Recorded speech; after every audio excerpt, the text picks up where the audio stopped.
warahmatullahi wabarakatuh. A'udzu billahi minasyaitonir rajim. Bismillahirrahmanirrahim. Alhamdulillahi rabbil alamin. Wassalatu wassalamu ala man ba'asahullahu rahmatan lil alamin wa ala alihi wa sahbihi wa man tabi'ahum bi ihsanin ila yaumiddin, amma ba'du.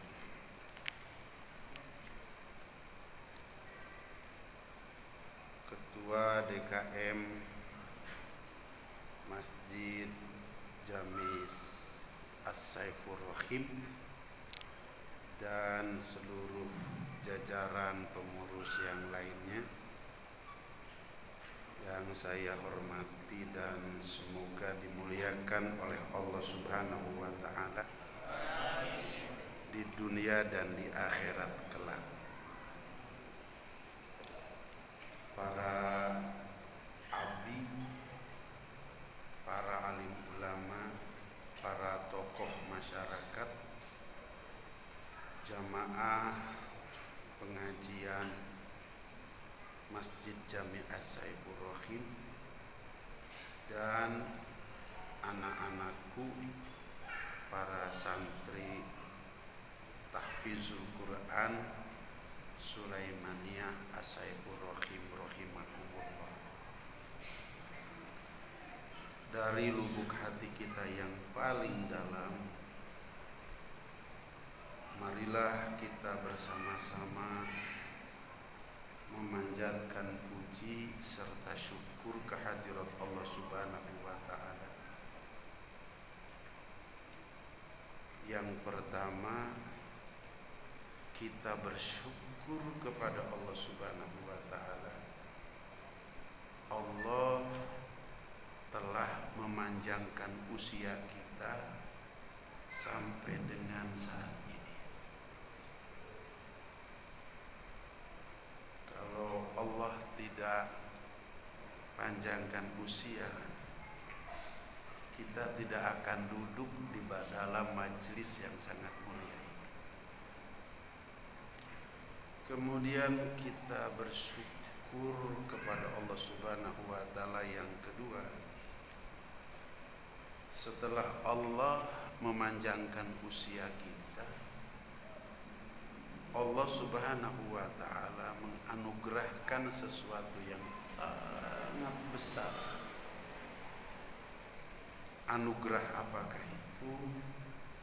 Anugerah berupa hidayatut taufik.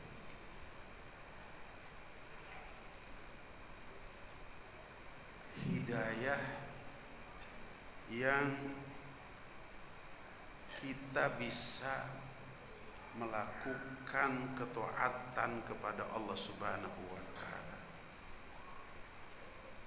yaitu dengan duduk di dalam majelis ilmu.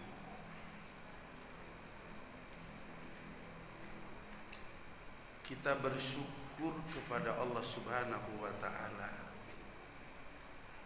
bahwa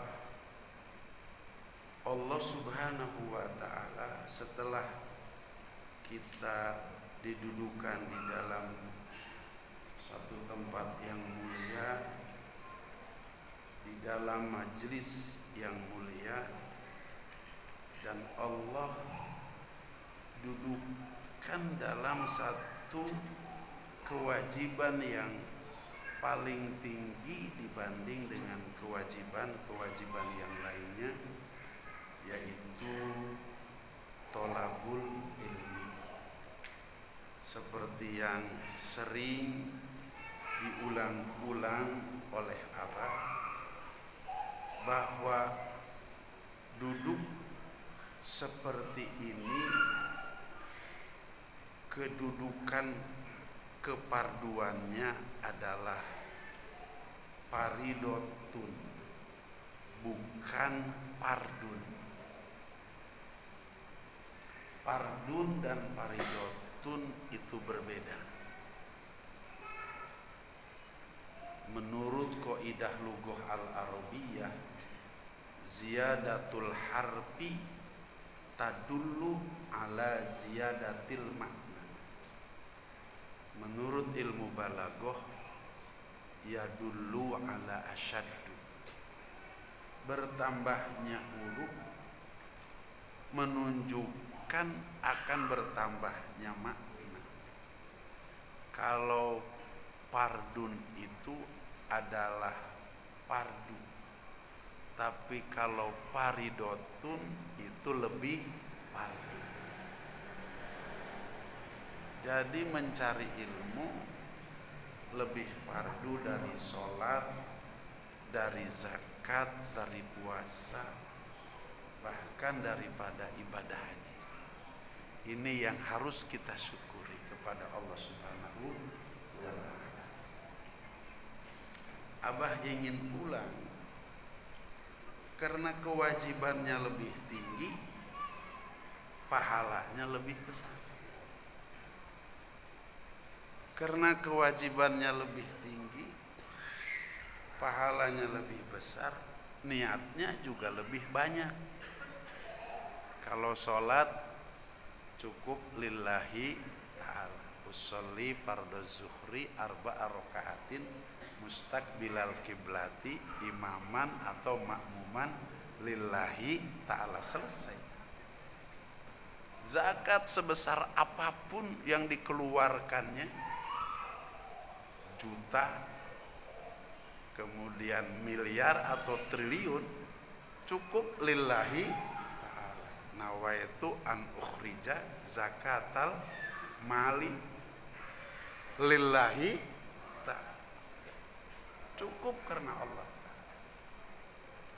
Puasa Ramadan cukup niatnya lillahi ta'ala. Nawaitu sauma ghadin an adai fardhi syahri ramadana fi hadhihi sanati lillahi ta'ala. Haji umroh cukup satu niat lillahi ta'ala. Nawaitul umrota wa ahramtu biha lillahi ta'ala. Nawaitul hajja wa ahramtu bihi lillahi ta'ala. Niat tolab ilmu tidak cukup lillahi ta'ala. Jumlahnya ada 4. Kalau orang mencari ilmu tidak melakukan keempat niat, bukan cari ilmu namanya. Gagal cari ilmu. Niat yang pertama lillahi ta'ala. Niat yang kedua mengusir kebodohan. Ustadz memberi, santri menerima. Lebih banyak ilmu yang diterima, kebodohan lebih banyak terusir dalam diri kita. Kemudian yang ketiga, niat untuk mengamalkan. Karena Rasulullah SAW bersabda dalam salah satu hadisnya, al-ilmu imamul amal. Ilmu itu adalah imamnya amal. Jadi maksud dan tujuan mencari ilmu tiada lain dan tiada bukan agar bahwa kita mampu beramal. Dengan ilmu dipandu amal kita. Yang terakhir, yang keempat adalah mendakwahkan. Jadi niat yang pertama karena Allah, niat yang kedua mengusir kebodohan, niat yang ketiga mengamalkan, niat yang keempat mendakwahkan. Jadi kalau jadi santri tidak memiliki keempat niat tersebut, gagal santrinya. Kalau duduk dalam majelis taklim seperti ibu-ibu tidak memiliki niat yang keempat, gagal mencari ilmu. Oleh karenanya harus diperhatikan oleh kita ketika kita duduk di dalam majelis ilmu, maka letakkan di dalam hati ada 4 niat. 1 karena Allah, 2 mengusir kebodohan, 3 mengamalkan, 4 mendakwakan. Makanya kalau Abah ngajar dengan santri-santri sebelum ngaji itu diingatkan jumlah niat tolab ilmu ada 4 semuanya.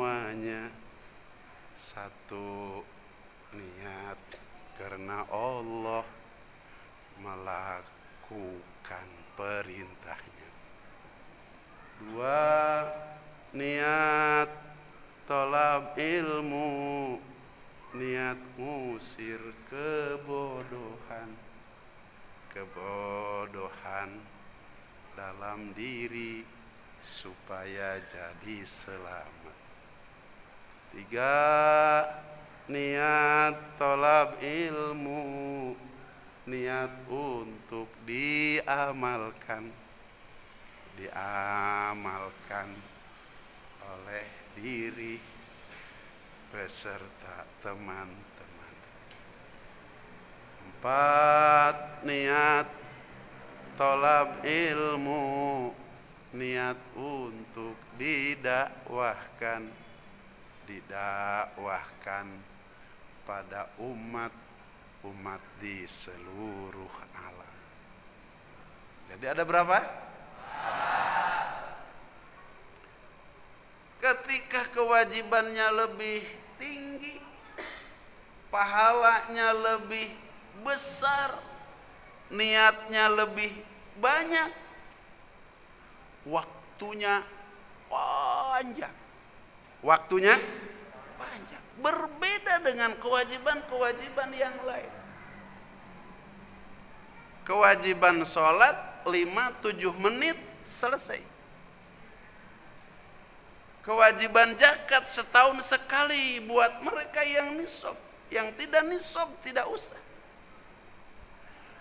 Saum Ramadan setahun sekali. Bahkan ibadah haji seumur hidup 1 kali.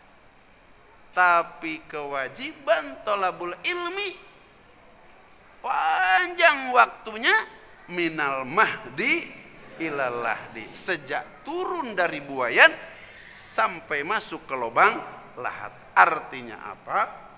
Buat mereka yang merasa sudah turun dari buayan, belum masuk ke lubang lahat, maka di pundaknya ada sebuah kewajiban, sebuah keparduan, yang keparduannya mengalahkan keparduan sholat, zakat, puasa, dan ibadah haji. Dari mulai ia turun dari buayan sampai ia masuk ke lubang lahat. Bahasa kerennya long life education. Jadi tidak ada batas waktu kecuali dibatasi oleh kematian. Jadi kalau kita sudah menjadi seorang hafiz, belum selesai. Kalau kita sudah menjadi seorang alim, belum selesai. Karena tidak ada yang banyak mengalahkan banyaknya ilmu Allah. Perhatikan, tidak ada yang banyak mengalahkan banyaknya ilmu Allah Subhanahu wa ta'ala berfirman di dalam mafhumnya, andai seluruh pohon, dahan, dan ranting dijadikan pena untuk menuliskan setiap ilmunya Allah. Andai setiap daun-daun yang pernah ada, sedang ada, akan ada sampai hari kiamat nanti dijadikan lembaran kertasnya untuk menuliskan ilmunya Allah. Andai air laut di sana dalam satu ayat yang lain bisa ati abhurin, ditambah 7 kali lipat banyaknya air laut. Semua air laut itu yang dilipat gandakan menjadi 7 kali lipat dijadikan tintanya, maka pohon-pohon, dahan dan ranting akan habis. Daun-daun yang dijadikan lembaran kertasnya akan habis. Air di lautan yang dilipatkan menjadi 7 kali lipat akan kering. Ilmu Allah tidak akan pernah habis dituliskan.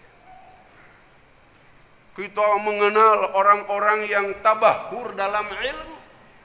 Imam Syafi'i, Imam Maliki, Imam Hambali. Kemudian imam-imam yang lainnya, maka tidak keluar dari ayat Allah Subhanahu wa ta'ala, wa ma utitum minal ilmi illa qalila. Tidak aku berikan kepada kalian daripada ilmu kecuali sedikit saja. Jadi ilmunya Allah yang Allah berikan kepada mereka-mereka yang berilmu tidak lebih seperti 1 titik air dibandingkan dengan seluruh air lautan yang ada di sini. Subhanallah. Oleh karenanya Allah Subhanahu wa ta'ala menjadikan batas waktu untuk mencari ilmu berbeda dengan mencari yang lain-lainnya. Di mana Allah Subhanahu wa ta'ala batasi sejak kita turun dari buayan sampai kita masuk ke lubang lahat. Jadi adik-adik sekalian, jangan merasa puas sudah hafal Al-Quran, jangan merasa puas sudah menjadi alim, jangan merasa puas begitu. Maka ilmu-ilmu Allah Subhanahu wa ta'ala sangat luas. Hadirin kaum muslimin wal hadirat kaum muslimat rahimakumullah. Kalau kewajibannya lebih tinggi, pahalanya lebih besar, niatnya lebih banyak, kemudian waktunya sangat panjang, sejak turun dari buayan sampai masuk ke lubang lahat. Yang terakhir tolong catat, dosa orang yang meninggalkan kewajiban thalabul ilmi lebih besar daripada meninggalkan sholat, zakat, puasa dan ibadah haji. Na'udzubillah summa na'udzubillah. Bagaimana tidak meninggalkan thalabul ilmi dosanya lebih besar daripada meninggalkan sholat, meninggalkan puasa, meninggalkan ibadah haji? Karena semuanya amalan-amalan itu bisa sampai kepada Allah Subhanahu wa ta'ala bila ada ilmu. Jadi orang yang berhenti tidak melakukan thalabul ilmi, maka selama ia hidup sampai dengan kematiannya, dosa terus mengalir kepadanya.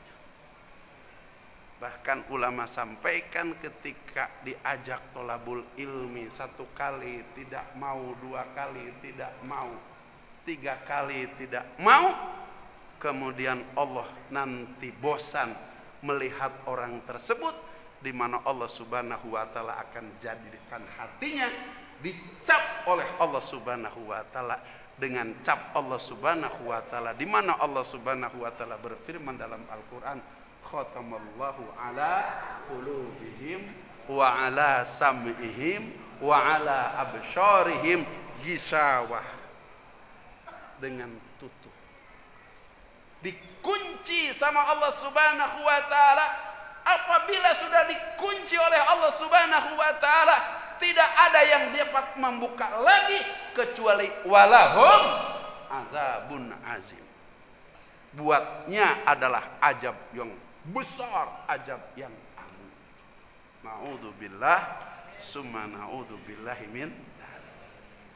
Bapak Ibu sekalian yang dirahmati oleh Allah Subhanahu wa ta'ala, bersyukur kita kepada Allah Subhanahu wa ta'ala dari lubuk hati kita yang paling dalam, bahwa Allah Subhanahu wa ta'ala takdirkan kita untuk menjadi orang duduk di dalam majelis ilmu, untuk menjadi orang melaksanakan sebuah kewajiban yang datang daripada Allah Subhanahu wa taala, yang pangkat kedudukan kewajibannya melebihi kewajiban-kewajiban yang diwajibkan oleh Allah Subhanahu wa taala. 1, 2. Ilmu apa? Ini diulang sama Allah. Yang paling pertama yang harus kita pelajari sebelum ilmu-ilmu yang lain, dari sekian dan sejumlah ilmu-ilmunya Allah Subhanahu wa taala. Jawabannya tentu mengikuti ajaran Allah Subhanahu wa taala yang Allah Subhanahu wa taala ajarkan kepada para nabi dan kepada para rasul. Jadi jangan dikira bahwa tolabul ilmi itu Allah Subhanahu wa taala hanya memberikan sebuah kewajiban saja kepada kita. Tidak. Allah sendiri yang memberikan contoh kepada kita. Tertib ilmu yang kita harus pelajari itu Allah contohkan kepada kita. Bagaimana Allah Subhanahu wa taala mencontohkan tertib untuk mencari ilmu? Setiap nabi dan rasul oleh Allah Subhanahu wa taala itu ditarbiyah oleh Allah, dididik oleh Allah Subhanahu wa taala. Artinya apa? Dosennya Allah, guru besarnya Allah, muridnya para nabi dan para rasul. Yang menjadi pertanyaan, pelajaran apa yang pertama kali diberikan oleh Allah Subhanahu wa taala kepada para nabi dan kepada para rasul? Jawabannya adalah pelajaran tentang keyakinan, tentang keimanan, tentang makrifat kepada Allah Subhanahu wa taala. Itu yang pertama. Dari mulai Nabi Adam alaihissalam, Nabi Sis alaihissalam, Nabi Nuh alaihissalam, Nabi Idris alaihissalam, Nabi Ibrahim alaihissalam, Nabi Musa alaihissalam, Nabi Isa alaihissalam, sampai kepada Nabi kita Muhammad sallallahu alaihi wasallam, semuanya mendapatkan tarbiyah daripada Allah Subhanahu wa taala. Dan tarbiyah pertama yang Allah Subhanahu wa taala berikan kepada para nabi, para rasul, sampai kepada Nabi kita Muhammad sallallahu alaihi wasallam adalah tarbiyah iman, tarbiyah yakin, tarbiyah makrifat kepada Allah Subhanahu wa taala. Berapa lama nabi kita diajari oleh Allah Subhanahu wa taala tentang tarbiyah iman, tarbiyah yakin, tarbiyah makrifat kepada Allah Subhanahu wa taala? Lamanya 13 tahun. Mondoknya nabi kepada Allah, gurunya Allah, selama berapa lama? 13 tahun. Abah ingin tanya, yang paling lama di As-Saifur Rahim ini berapa tahun? Mana abinya? Berapa tahun? Berapa? Berapa? 5 tahun. Nabi, gurunya Allah Subhanahu wa taala, memiliki kecerdasan 13 tahun. Pelajarannya apa? Satu pelajaran tentang iman, tentang yakin, tentang makrifat kepada Allah Subhanahu wa taala. 13 tahun lamanya. Kita belajar tentang iman, tentang yakin, tentang makrifat sudah berapa tahun? Sudah berapa tahun? Hah? Sudah 2 tahun. Alhamdulillah. Alhamdulillah.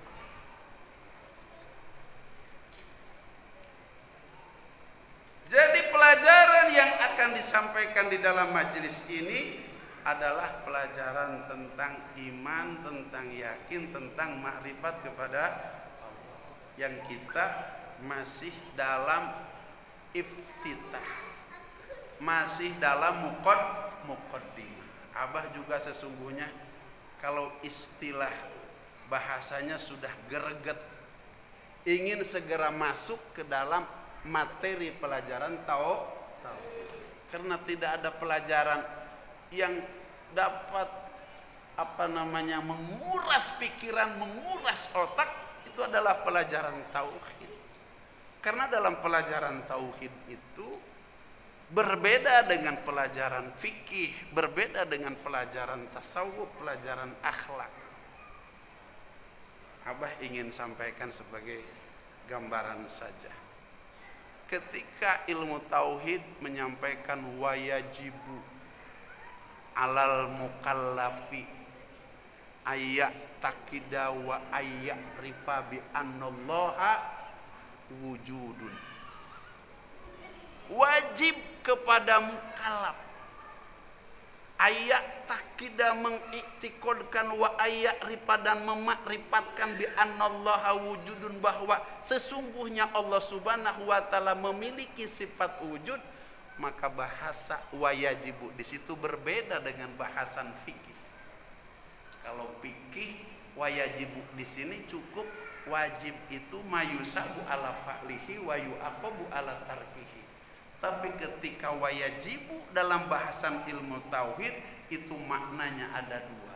Yang pertama wajib indal akli dan yang kedua wajib indan nakli. Nanti bahasannya belum sampai ke sana, ini hanya gambaran saja. Maka karena wajib indal akli yang diperas adalah akal untuk sampai berjumpa dengan Allah subhanahu wa ta'ala. Hari ini kan kita kadang-kadang aneh dengan ucapan kita sendiri. Asyhadu alla ilaha illallah. Aku bersaksi tiada Tuhan selain Allah. Kalau bersaksi itu harus ada, harus melihat, betul?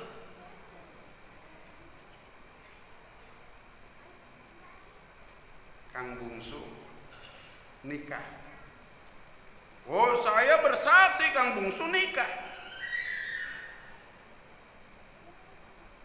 Syaratnya harus ada, harus lihat, betul?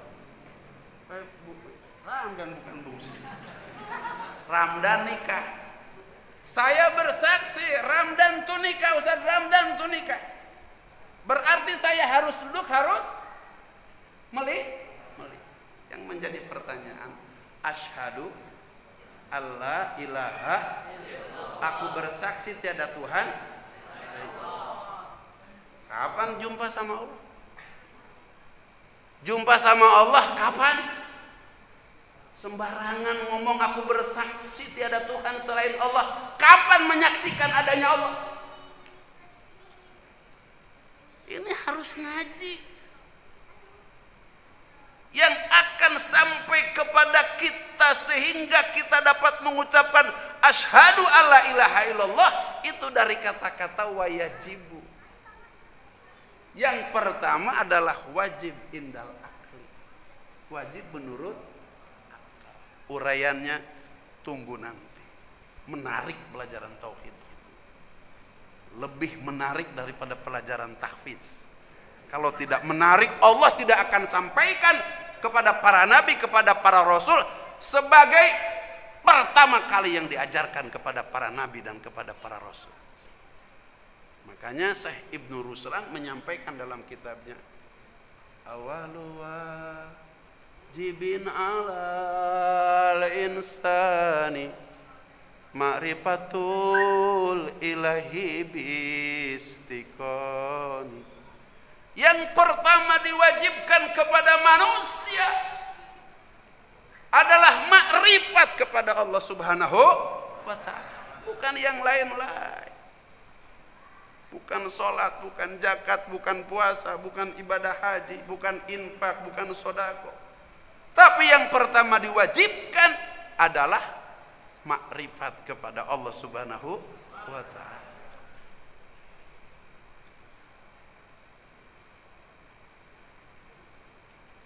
Bahasan kita pada malam hari ini masih membahas muqaddimah, membahas khutbah. Bismillahirrahmanirrahim. Sudah. Alhamdulillahirabbil alamin. Sudah. Mudah-mudahan masih ingat semua. Kemudian berikutnya wassalatu wassalamu ala man ba'atsahu Allahu rahmatan lil alamin. Wassalatu wassalamu saja ala man ba'atsahu nanti. Yang menjadi sebuah pertanyaan kepada kita musannif. Musannif itu pengarang kitab, penyusun kitab. Kenapa memulai susunan kitabnya dengan wassalatu wassalam, atau artinya dengan membaca sholat. Bapak Ibu sekalian, anak-anakku sekalian, karena sholawat itu diperintahkan oleh Allah Subhanahu wa ta'ala.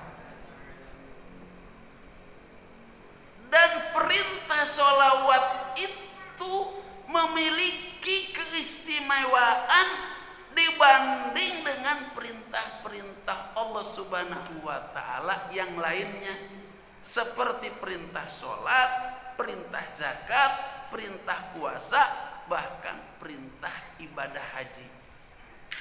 Abah ulangi bahwa perintah sholawat memiliki keistimewaan dibanding dengan perintah sholat, perintah zakat, perintah puasa, bahkan perintah ibadah haji.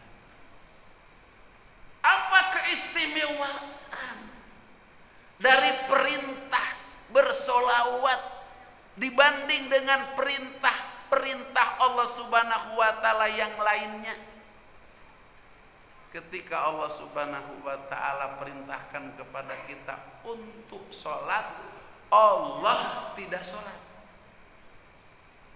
Ketika Allah Subhanahu wa ta'ala perintahkan kepada kita untuk berzakat, Allah tidak berzakat.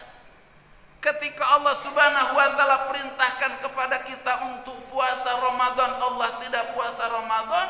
Ketika Allah perintahkan kepada kita untuk berhaji, untuk berumrah, Allah tidak haji, Allah tidak umrah. Akan tetapi ketika Allah Subhanahu wa ta'ala perintahkan sholawat kepada kita, Allah bersolawat. Dalilnya jelas, innallaha wa malaikatahu yusholluna. Inna harfu taukidin. Inna itu huruf taukid. Allah mentaukid zatnya sendiri. Inna, sesungguhnya Allah. Innallah, sesungguhnya Allah. Jadi kalau pakai inna, kata-kata sungguhnya ada dua. Makanya pakai sesungguhnya atau sesungguh-sungguhnya, itu inna. Jadi sungguhnya itu sungguh. Makanya inna itu artinya begitu. Sungguhnya itu, benarnya itu benar. Gantengnya itu,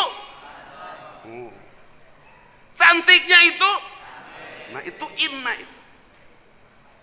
Sesungguh-sungguhnya Allah wa malaikatahu, dan malaikat Allah yusholluna ala nabi, bersolawat atas nabi. Luar biasa ini perintah solawat. Oleh karenanya musannif sebelum mengurai daripada pelajaran tauhid ini, di dalam muqaddimah, di dalam khutbahnya membaca sholawat terlebih dahulu, mengikuti Allah Subhanahu wa ta'ala membaca sholawat. Dan pembacaan sholawat adalah memiliki keistimewaan dibandingkan dengan perintah-perintah yang lainnya. Seperti apa keistimewaan sholawat itu? Rasulullah SAW bersabda, ketika kita membaca satu sholawat untuk Nabi kita Muhammad Sallallahu Alaihi Wasallam, bahwa Allah Subhanahu Wa Ta'ala membaca 10 sholawat untuk kita.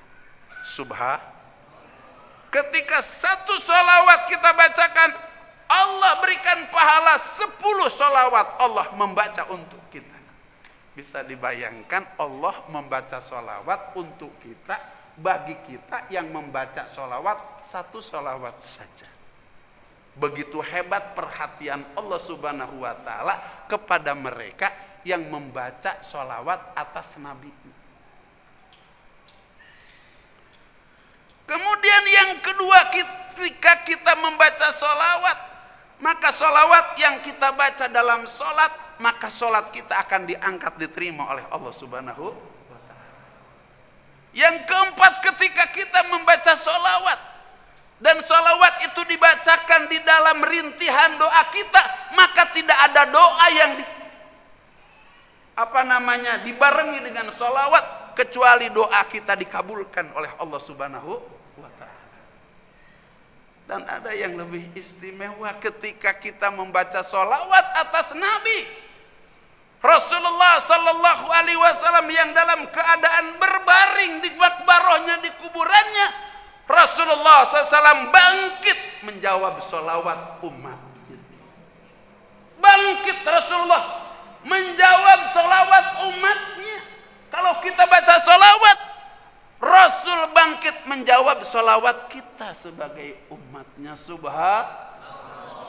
Dan ini disampaikan di hadapan para sahabat radhiyallahu anhu. Sehingga sahabat bertanya kepada Rasulullah SAW, ketika umatku membaca sholawat kepadaku padahal aku sudah meninggal dunia, maka aku akan bangkit menjawab sholawat daripada umatku. Kata para sahabat radhiyallahu anhum, bukankah engkau meninggal dunia? Bukankah badan engkau hancur karena dimakan belatung seperti layaknya orang-orang yang meninggal dunia? Jawaban Rasulullah SAW kepada para sahabat, maka jasadku diharamkan oleh Allah Subhanahu wa ta'ala dimakan oleh cacing tanah, dimakan oleh belatung, sehingga jasadku akan tetap utuh. Dan manakala umatku membaca sholawat kepadaku, aku akan bangkit menjawab sholawat umatku. Yang kelima, ketika kita membaca sholawat, maka Rasulullah sallallahu alaihi wasallam akan datang pada hari kiamat memberikan syafaatul uzma. Ini yang sangat luar biasa. Apa susahnya baca sholawat? Lebih mudah dari sholat, lebih mudah daripada zakat, lebih mudah daripada puasa Ramadan, lebih mudah daripada ibadah haji. Hanya Allahumma sholli ala Sayyidina Muhammad wa ala ali Sayyidina Muhammad. Akan tetapi syafaatul uzma kita akan dapatkan. Yang terakhir, Abah ingin sampaikan tentang fadilah sholawat, disampaikan oleh Syekh Ibnu Athaillah, pengarang kitab Hikam. Manakala seorang hamba membaca 1 sholawat saja untuk baginda Nabi besar Muhammad sallallahu alaihi wasallam, kemudian di sebelah sana ada orang yang beribadah selama 60 tahun tidak maksiat kepada Allah Subhanahu wa ta'ala, maka bacaan sholawat yang 1 itu lebih besar pahalanya dibanding orang ibadah 60 tahun tanpa maksiat. Ini kata Syekh Ibnu Athaillah, pengarang kitab Hikam. Kenapa? Karena kalau kita ibadah dari kita kepada Allah, imma wa imma, bisa diterima, bisa tidak. Ibadah kita kepada Allah Subhanahu wa ta'ala. Sedangkan sholawat yang datang daripada Allah pasti diterima enggak? Allah yang baca sholawatnya. Kalau dari kita kepada Allah bisa salah. Kalau Allah kepada kita bisa salah enggak?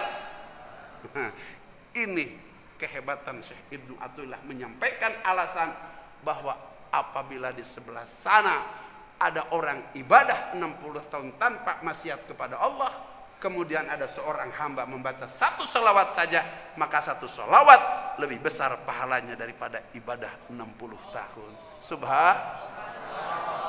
Oleh karenanya perbanyak sholawat. Bapak Ibu sekalian yang dirahmati oleh Allah Subhanahu wa taala, kemudian sholawat itu benda apa?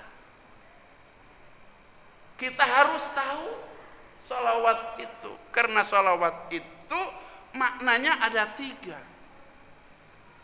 Kalau sholawat datang daripada Allah Subhanahu wa ta'ala, sampainya adalah rahmat.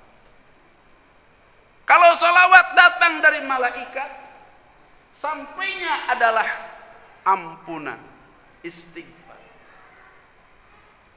Kalau sholawat datang dari kita, sampainya adalah doa. Artinya apa? Sholawat memiliki 3 makna. Yang pertama bermakna rahmat, yang kedua bermakna istighfar, yang ketiga bermakna doa. Kalau datang daripada Allah, itu namanya rahmat. Kalau datang dari malaikat, sholawat itu namanya istighfar. Kalau datang dari kita, Allahumma sholli ala Sayyidina Muhammad wa ala ali Sayyidina Muhammad, bukan rahmat. Yang punya rahmat hanya Allah. Tapi namanya adalah doa. Kita mendoakan baginda Nabi besar Muhammad sallallahu alaihi wasallam. Itu makna daripada sholawat.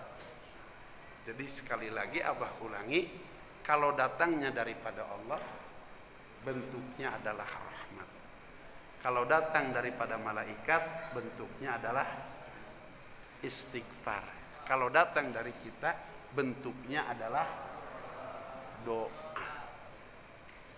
Sholawat itu ada yang pendek, ada yang sedang, ada yang panjang.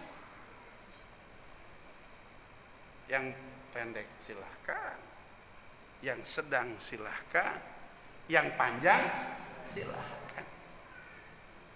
Yang terpenting jangan sampai tidak membaca sholawat. Karena kalau kita tidak membaca sholawat, celaka. Salah satu hadis menyatakan di dalam kitab Durratun Nasihin, Rasulullah Shallallahu Alaihi Wasallam mendoakan kepada kita rogima anfu rojulin. Apa itu rogima anfu rojulin? Semoga hilang hidungnya.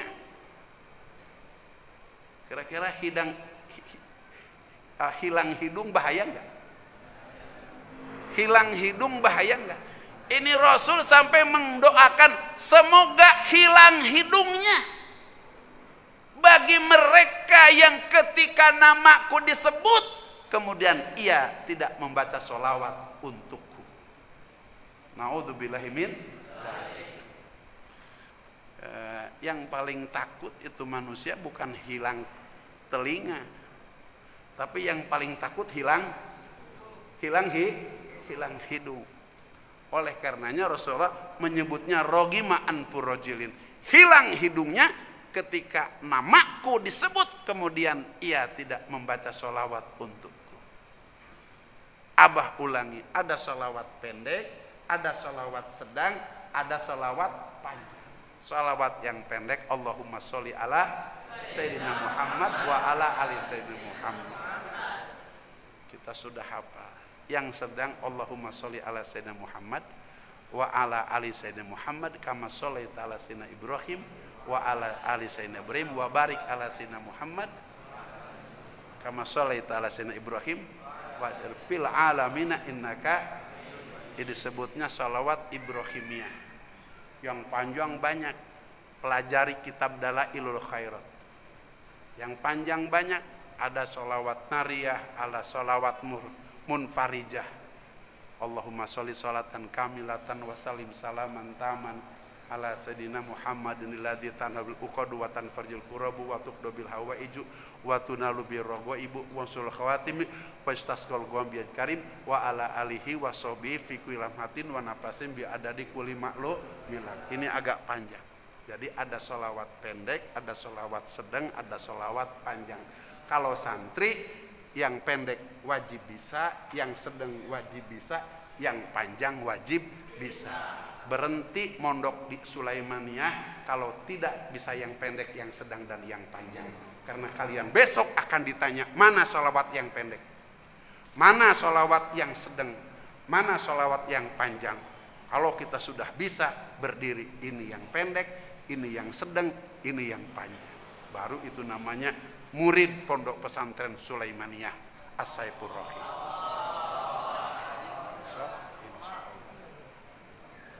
Orang sebelah sana ada yang mengatakan bahwa sholawat nariyah itu katanya sholawat yang membawa kita menjadi musyrik kepada Allah Subhanahu wa ta'ala.